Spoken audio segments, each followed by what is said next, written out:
Hey everyone, my name is Dan. Welcome back to my channel. Let's talk color grading today. I'm not going to break down any of famous photographers' style in this particular video, but I'll show you a powerful tool to make your images look super clean, saturated, and to create extra color separation. So let's jump right into it. Okay, take a look at the image I prepared for this tutorial. It's a beautiful scene, but as you can see, it's definitely very hazy. Let's say I want to make sky brighter, bring back greens to the trees, and make road really pop. So how can I do it? Very easy. Create new curves adjustment layer and pay attention to the three eyedroppers to the left of the histogram. Basically they allow us to set black, gray and white points of our image. Click the black one twice. Now let's say I want to add a little bit of teal to the shadows. Let's bring up the saturation. You just want to keep the colors pretty close so the result looks natural. Hit OK.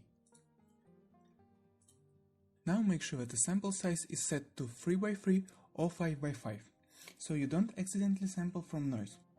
Click the darkest part of our image to set the black point with adjusted color. That looks good. Now double click the eyedropper for white point. I don't want any additional color in the highlights, so I'll just click OK. Let's sample the brightest part of our image.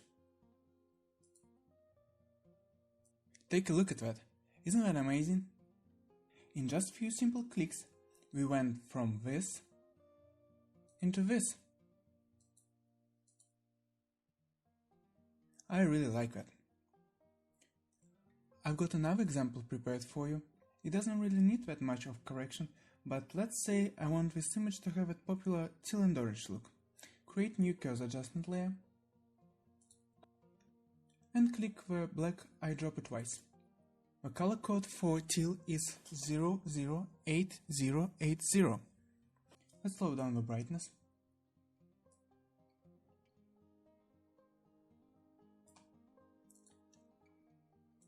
And let's click the darkest part of our image. Okay, that looks good. And let's add orange to the highlights. The color code for orange is FFA500. Let's bring down the saturation.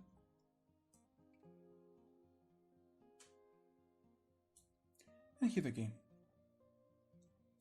Well, sun is obviously the brightest part of this image, so let's sample it. Take a look at that. Well, if you think that it's too much, we can lower down the opacity to something like 60%. I think that looks good. So let's take a look at the before and after. I really like that effect. So basically that's how you can easily color correct your images in Photoshop. Hope you enjoyed this tutorial. Smash the like button if you did, subscribe for upcoming lessons, and I'll see you in the next one.